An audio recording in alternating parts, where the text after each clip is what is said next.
and Di had won, Jack had been second, Andy Pod had won, Lawrence had been second. So basically our whole squad had done the job and made the team. So it was a really kind of positive feeling afterwards. But when I got to the Olympics, it was totally and utterly overwhelming. It was a really horrible experience. The whole build-up would have been great, but when I got there, it was just horrible. I just felt really out of place. I felt a bit like I'd got in there by accident, just because it was the fact it was a home games, I think, because it was like so much attention on the GB athletes, and that's the thing. Even if you weren't somebody who was expecting to get a medal, like you were still getting the same cheers and the same support as like Jess Ennis and Greg and all those guys that won the medals. So, I remember stepping out onto the track and just thinking, I don't want to be here. Like there's too many people like expecting things off me, and I really let the occasion kind of get on top of me. And I remember after my race, just thinking, I don't know if this is for me. Like that's the biggest stage to compete on, and I didn't like that. I felt really uncomfortable. And so you felt like that could be it for you. I just don't. I'm not sure I want to handle this anymore. Really? Yeah. I had to really kind of understand what the hell happened. Like and. I must have given something away when I'd done an article after the games. I don't know if I'd said something because a psychologist, a guy called Mike Cunningham, had contacted me and said, look, I read about your experience at the Olympics. Do you want to just chat? And I'd kind of worked with sports psychologists before, and I was kind of, they were fine. Like I didn't really, I could take it or leave it. I never really felt I ever needed a sports psychologist, and it was always kind of at that stage. Back then, it was kind of like, oh, you only need them if you're sort of mentally, weak, and if you've got a strong mindset, you don't need a sports psychologist. So I never really kind of ventured too deep into it, and I'd always kind of competed quite well, so I never thought I needed one. But I thought, nothing to lose. I'm going to talk to this guy, and he was brilliant. He really, I still talked to him. I talked to him throughout my whole career. I still spoke to him after I retired. Just a really good guy to chat to, and we kind of just simplified it all. And it was kind of like, why do you do it? And who are you doing it for? And we kind of came to an understanding of what's the most useful way of thinking about how you run, and what's not useful. And yeah, I kind of reassessed things. I kind of went back to almost like the basics of why I did athletics, and it was back, thinking back to when I joined Betrivi, thinking back to when I did it when I was younger. It was just like, yeah, you just enjoy doing it. You just have fun doing it. Like, you need to kind of get that back. And it was kind of 2012 was a real turning point, I think, mentally for me as an athlete. It was about kind of addressing, the mindset and what's going on in your head when you're standing on that start line, what's going on in your head when you're training. Actually, you need to kind of work on that as much as you need to work on the physical side of it. That's really interesting. That's not, I'm no psychologist, but certainly watching some of the athletics in this summer European Championships, in particular just recently, I won't name names, but certain athletes I've seen, I thought I've lost that sense of fun. It's become quite intense. Well, you can see in their interviews, they are tense. They are very tense about the whole thing. Yeah, and it's you feel like reaching to TV and saying, it's okay. This is fun. you're an international athlete. Please enjoy it whilst you are young and fit, and it's a really valid point. That I know, and it does seem basic, but it's trying to kind of delve into that and find that again and understand that you might have targets and you might have funding things that you need to try and achieve, but ultimately it is fun, and that's why you got into sport. So it seems simple, but sometimes your mind has other plans.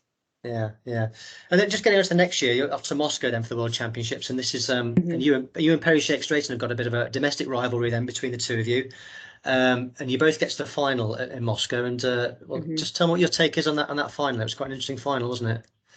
Yeah, well, I didn't really know what had happened. So like I remember crossing the line thinking that was a brilliant race from me, because technically I'd made a few errors, a couple of stutters, and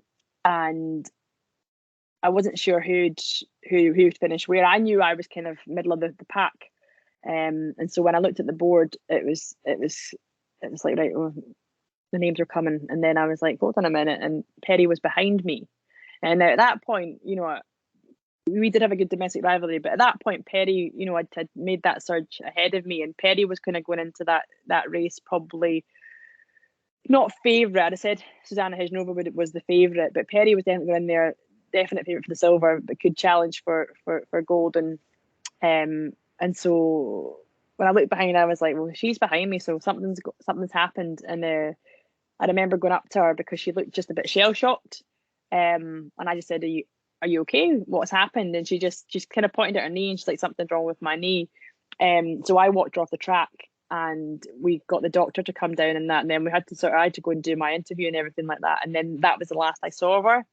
I went back to the warm-up track and I met her coach, and he was asking me if everything was okay. And I just said, look, I think she's hurt herself. I think she's hurt her knee. And then it was later on that night, we found out that she'd been flown home and she was going to go and get surgery. And then I thought, right, that'll be her. She'll get her surgery. She'll be back next season. But that was obviously a kind of, not so much a career-ending injury, but definitely a hurdle-ending injury for her. And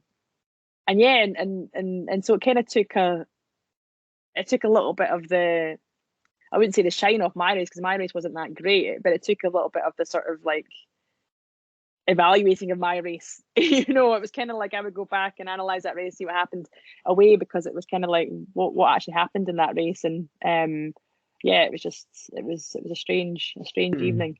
Yeah, like you say, it was sort of the end of her hurdles career, effectively. I know she moved on to the flat with a bit of success, but still wasn't the same athlete. Do you think it would have been good to have her around throughout your career, or did you not? What do you think? Yeah, I mean, it's funny because I ran my PB in 2013, and then I didn't run a PB again until 2016. And I always ran a PB when I raced Perry. And right. I think she would tend to run a PB when she raced me as well. So I think it definitely pushed us both on.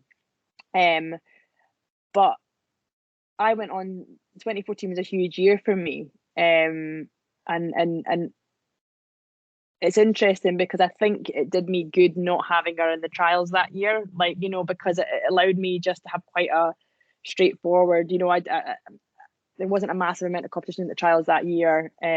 So it kind of allowed me to not have to peak for trials. It allowed me to peak for the Commonwealth Games, and then I had the Europeans a couple of weeks later. So it gave me time then to recover and get ready for that. So I don't know. I think if we'd both been together, it would have just pushed us on domestically, and I probably would have run faster.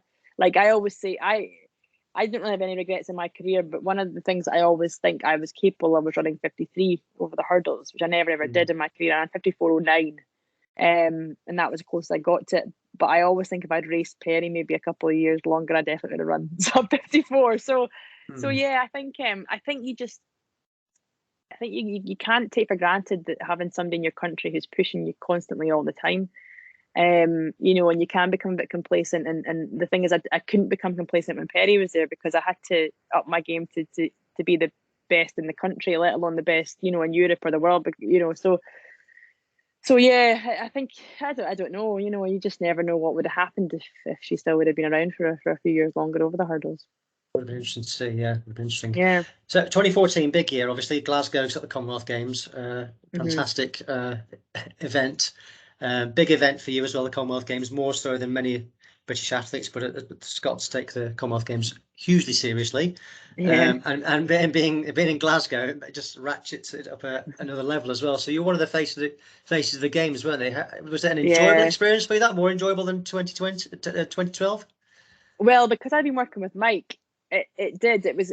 I could really kind of see it for what it was, and I just did see it for fun, for a bit of a laugh, because I remember my agent at the time, a guy, Greg McHugh, he was my agent at the time, and he came up to me and he says, we've got an opportunity here to do a sort of campaign. It was the SSE campaign, and he says, but what it'll mean is he's like you'll be everywhere, your face will be everywhere, and he says, I don't want to say yes to it in case it puts too much pressure on you. He says, and I don't want you to go there and not run well because you're going to feel too much pressure. And I sort of thought about it, and I thought, well, do you know what? If it's not me, it's going to be somebody else, and I'd rather see my face everywhere than someone else's. So I was like, oh, we'll just go for it. Let's just go for it. And so I did. I just enjoyed it for what it was. But I mean, the thing was, I could enjoy it more because I was in Bath at the time. So I kind of could hide from a lot of it, because it wasn't as big a deal down in England as it was up in Scotland. So and my face wasn't everywhere in England, so it was just in Scotland. So I could just kind of switch off from it. But I know my family didn't like that. They felt real nervous and real pressure, and a lot of people were asking them, about it, and so I think they didn't really enjoy it as much. But I just thought it was funny. Like, there was a big picture outside Glasgow Airport, and I remember like jumping out the car and getting it and getting a photo with it and stuff, and just kind of like just enjoying it for what it was, and that was a selfie with yourself then, yeah. Yeah, pretty much. Okay. Because I thought, when am I ever going to get this opportunity again? When is that going to be around? And it's never going to happen again to me, So it's like, why not enjoy the fact that I'm in the sort of peak of my career. I have a home games, and I have a real good chance of winning a medal. But again, a lot of that was helped with chatting with Mike, my psychologist, every so often, to just kind of refocus and understand that all of that sort of stuff that goes on is not really relevant. It's just the sort of external stuff, and it's about how I go onto the track and execute my race, and that's the main thing. Okay, but good to get a silver though still. Yeah, and the thing is, the games for me were really quite straightforward, because ultimately I wasn't somebody who was expected to win. It would have been the fairy tale if I'd have won, because I was up against Khalees Spencer, who was, I think she may have been beaten once that year, but she was pretty much unbeaten, and she was the world number one. Jamaican, and yeah. so nobody really expected me to win, but I was always kind of secure in second. Like, I kind of thought, unless I do something really bad, unless I fall or hit a hurdle, I'm pretty much going to get the silver medal here. So I could kind of, again, enjoy that a little bit as well, because there wasn't like Michael Jameson. He was the sort of poster boy of the games, and he finished second as well, and he swam really well, but everybody thought he was going to win. With me, it was like, well, yeah, I ran well, I was second, but nobody thought I was ever going to win. So I could really, it was a nice place to be. It was a nice kind of mindset, and the pressure wasn't so bad. Okay. A few weeks later, you're off to Zurich, the European Championships, and can I suggest that's the first major championships you lined up where you were the favourite? Yes, definitely. So that was a different pressure, yeah. Different pressure and different sort of kettle of fish there, because, like I say, that I was going from, like I say, pretty much potentially comfortably winning a silver in Glasgow to then going to Europeans, being ranked number one. So going there with the expectation of winning, but in a much closer field as well. There was sort of 5 or 6 of us girls in that race who we were racing week in, week in at the Diamond Leagues, but it was different results every time we were racing. But I was going into that having the fastest, season's best. So yeah, much different expectation, much different pressure, that chance. I was just watching it on YouTube, and there's a certain seriousness about you before the race, yes. and when you finish, you're tapping your chest saying, "Was it me?" to somebody in the crowd. So it's palpable how your relief, I guess, is yeah, probably, yeah. And that whole champs, it was a process. I pretty much had in my head my stride pattern in my race, and I'd nailed that stride pattern all year. And so when I was going into that Europeans, every race, it was just like, it's another race, run that stride pattern, another race, run that stride pattern. And it was only in the final, when I came off the last hurdle, that I changed from, it's just a race, run your race, to, I'm going to win this, I'm going to be European champion. And then you see me physically tighten up, and everybody comes like catching up on me, because my mindset's changed. And so I could just feel this whole like rush of people come right next to me. And I kind of thought, okay, I think I got that, but I don't know now. And it was actually Phil Jones, the BBC interviewer, who I was like, do you have it on your screen? Do you know, like, did I win that? And he was like, yeah, but I couldn't wait until I'd seen it on the big screen. And that was literally that change of mindset there, from just run your race to, I think I'm going to win this, I'm going to be European champion. And you just see everything just tighten up, and I'm trying to get to the line as soon as possible. Nice moment there, nice moment. Yeah.